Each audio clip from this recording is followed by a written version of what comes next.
Hi everyone, I hope you guys are doing well. Today's Friday, May 2nd, 2014, and it's been a while since I made some videos, so I thought I'd throw some out there. Um, I'm going to cover, of course, Russia and the US and what's going on in the Ukraine, but like always, try to show you it from all these different articles and sources view, so you can try to get something from it that'll have both east and west slant, but you can also see the tactics of what they use as far as um, proxies. You know, using the whole Ukraine thing is about proxies, kind of like using Al Qaeda to take over countries like Syria. Economic warfare, psychological warfare, such as propaganda. So I'm going to keep moving here. Top U.S. diplomat: Russia has betrayed the New World Order. So this is what the U.S. diplomat says. So what is the New World Order? Because you have to define the terms. It's like I said, there's always going to be some kind of order. And there was probably a New World Order before the current order. But this newest one is about everybody's on board for this global system. And if you're not on that, you're for the old New World Order. And they usually use financial warfare first, sanctions and stuff, to get what they want and isolate you. But they're starting to realize, the West, that they can't really do that because they've created this global system and they rely on Russia as well for natural gas to Europe. They'll freeze next winter. They don't. To satellites, or not satellites, but rockets that take them up to space for their space program. Top diplomat Christopher Hill says that Russia's response to the Ukraine crisis means that Moscow has betrayed the New World Order, as they put it. It has been a part of for the last 25 years. It's a part of this Project Syndicate publication. A former ambassador writes that Russia's annexation of Crimea and the intimidation campaign against Ukraine has brought an end to a 25-year historical period, accusing them of regression and all this other stuff. So he says that the definition of the New World Order is Russia's post-Glasnost involvement in Western institutions, a market economy, and a multi-party parliamentary democracy. He said this New World Order held for almost 25 years, except for Russia's brief war with Georgia, August 2008, which the Georgian leadership, that was kind of a Western puppet government, so it was probably instigated by them, and that's so you could see how far back they've been doing this. To keep them in check, to keep Russia in check. Russia's acquiescence and commitment to the New World Order, however problematic, was one of the great accomplishments of the post-Cold War era. These world wars and all of that was to thrust us into this world global economic order. I mean, as an individualist or as just a nationalist, you know, someone that's for your national borders and stuff, you wouldn't want to be for this system. So if you're not for it, like the TPP that Obama's out in Malaysia promoting, according to him, you're a conspiracy theorist. If you're not for that, the Trans-Pacific Partnership and all these types of trade deals. Obama forced to concede new international order. This is from May 2nd, so this is all recent news. The rise of China and Russia is forcing Obama to concede the dawn of a new international order, as they put it, that is no longer controlled by the United States. In delivering a commencement speech at the U.S. Military Academy at West Point, Obama said he would seek a new international order with more international cooperation, stronger international standards, institutions, and alliances to help resolve challenges ranging from terrorism. Like I said, they're either being funded and backed by the same person that's talking about this, or they're people that have legitimate grievances against globalism. So, nuclear proliferation, climate change to economic decline. In those countries that are in economic decline, usually will end up having terrorists. They're usually against the global system, so then financial warfare is carried out against them, which will lead to economic decline and terrorists. And sometimes they'll even want to grab some nukes to protect themselves from this global system, this global international order that he's talking about. Lastly, the phrase international order has been used by the Chinese president and Putin with different meanings. It means, to Putin, creating a multipolar world where areas where basically you'll still have some national sovereignty. Whereas for Obama, it means maintaining the U.S. unipolar era. He says, our adversaries would like to see America sap its strength by overextending our power. That's what he said. You can also kind of interpret that as dollar hegemony. He wants to maintain it as the world reserve currency, which is, I always find it kind of ironic that people that are conservatives will see this as the end of, the end all be all if we don't have dollar hegemony anymore, and yet they criticize the man that's maintaining that, which is Obama.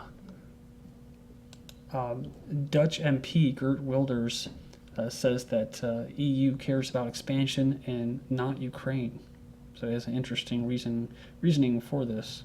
It says it's a delicate balance in Ukraine with 50% looking east, 50% looking west, towards the European Union. So he thinks that it was very irresponsible for what the EU did and that they should have kept out of their business. Even the leader of the right-wing Party for Freedom criticized politicians from Europe and the U.S. For appearing in Kiev and giving an impression that they had complete support of the West while completely ignoring the fact that Ukraine remains a very complex situation. Quote, I believe Europe was more thinking about itself and expanding it and its territory than really thinking about the whole of Ukraine, let alone the stability in that region, end quote. So this is what he's pointing out, destabilization campaigns, which are very effective. Whether it's in the territory out near China, I guess there's like Muslim terrorists and stuff. It's a real threat. And then in Russia, in Russia, you have Chechnya, and a lot of it ties back to the terrorist operations or terrorists that are backed by the West, such as Saudi Arabia, the Gulf states, the U.S., Israel. He says he admits the gripes of those living in the eastern part of the country who were unhappy with the coup-appointed government took power in Kiev. Again, these were big, billionaires put in place, and very wealthy people, and they were put there by the West, by the EU, by NATO. So it was like a coup. The best thing to do is to de-escalate by taking the Russian minority in the east part of the country seriously and give them rights and make them really feel as important as the other half of Ukraine. Now we'll get into either in this video or the next video more like what's actually happening, shooting down helicopters and militias and pro-Russian and pro-Kiev militias and that. But it is a complex situation. I don't understand it all. But I would venture to say that Russia has their own proxy forces operating on the ground in eastern Ukraine, just as much as either Blackwater or SAS are operating along with Kiev. And then you've got people that are just regular people that they're being, like I said, carried, brought along for the ride. Why can't Western Ukraine just let the Russians go? It's mostly Russian, just let them go, right? Like Crimea or something. But they want to have this big national government, which is good for the IMF because it means that it could have more people enslaved to them through debt. I'd imagine it'd be vice versa too, for Russia. But Ron Pui, from the unelected leader of the EU, says, if the public doesn't want EU expansion, we will do it anyways. He's warned Putin that the EU intends to ultimately control every country on the western flank of Russia. This is in an interview of the Standard newspaper. But his dreams that all the Balkan states will join the EU. Anyways, it's going to all be tied to the EU. But he goes on, he admits that he does not know if there is public support for such a move, but we will do it anyways. And remember this little segment here, because we'll get into it probably, if not the end of this video, the next video, the second one. In 2008, a report by the Dutch warned that the EU, the European Union, is pursuing a secretive military space policy. It accused the EU of using the cover of the European Space Agency to develop technologies such as this Galileo satellite system for use by military as well as civilian authorities. Move a little bit faster now with these latest news articles. NATO's second in command says Russia is now an enemy, not a partner. Whatever his name is, this Vershbow, he says that the Allied group has been compelled to treat Russia as, quote, more of an enemy than a partner, end quote, according to the Associated Press. A former U.S. ambassador to Russia, he said that Moscow's role in the ongoing crisis in Ukraine is force NATO to reconsider the alliance's opinion on Russia. So they threw out a pro-Russian president, and it basically took over. And so, that now that Russia is reacting to that, oh well, I guess we better start mobilizing, right?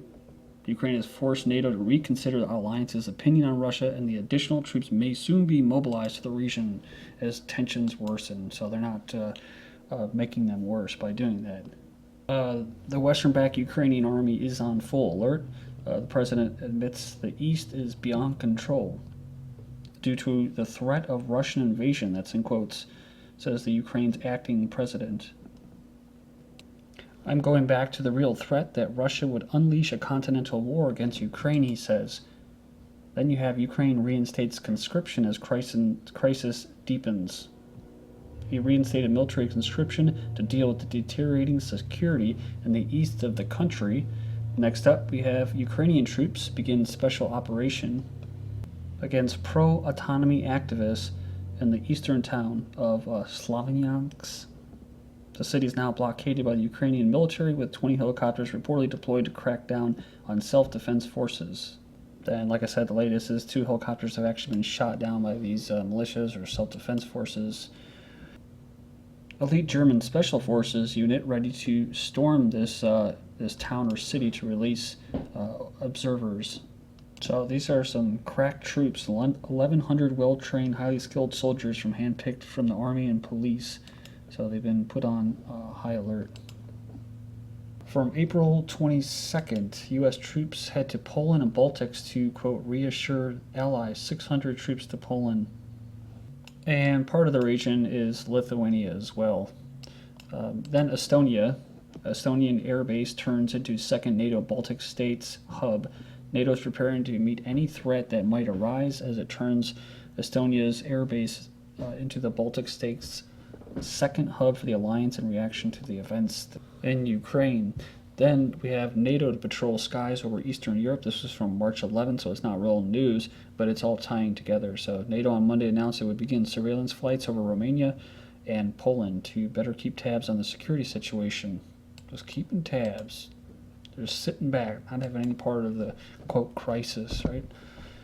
Sweden allows NATO airborne warning and control system flights over Swedish airspace. That's what they're called, airborne warning control systems. And they're going to fly between Norway and Poland through Swedish airspace May 8th to the 31st. This is from last month, April 18th. We've talked about this before, where the Russians carry out surveillance in the air over America due to a long-standing treaty, but the Pentagon is moving to block these Russian spy planes in America's skies. Then this is also what I mentioned earlier. Pentagon admits there's no solution to replacing Russian rockets to launch the U.S. military's satellites. So the U.S. is quick to demand the rest of the world turn its economic back on Russia, especially the Europeans, when they're discovering, just as Putin warned, the world is considerably more interdependent than they thought. So the Pentagon admits it has no great solution to reduce its dependence on Russian-made engines. China on Wednesday said it would conduct joint naval drills with Russia in the East China Sea, what it called a bid to deepen military cooperation. Putin gives green light to sale of S-400 missile systems to China. They say it will give them the edge over basically the Taiwan Strait and these islands in the East China Sea as far as this dispute with China, which, Japan likes to say it's all nationalistic, but it has everything to do with the economy and the natural resources, oil and gas, natural gas that lies under there. We also know that Ukraine, at least the country, they owed a lot of money to Gazprom, billions. These Russian missiles give Beijing an economic edge, and with these talks failing, Russia, EU, Ukraine failed to reach an agreement on gas talks. You have what? This was in Warsaw. Well, in Poland, they'll also have these missile shields around that area, and that gives the EU and them an economic edge. Since Russia isn't really playing ball as far as the New World Order, the globalist order goes, they're just going to try to bypass them. EU to extend southern gas corridor from Azerbaijan, Central Asia, and hit them where it hurts, the wallet, right? Economic warfare. Obama and Merkel threaten new Russian sanctions. over their disruptive behavior. And now the IMF is threatening to end the loan to pay off Gazprom if they don't go to war with pro-Russian forces. Thank you.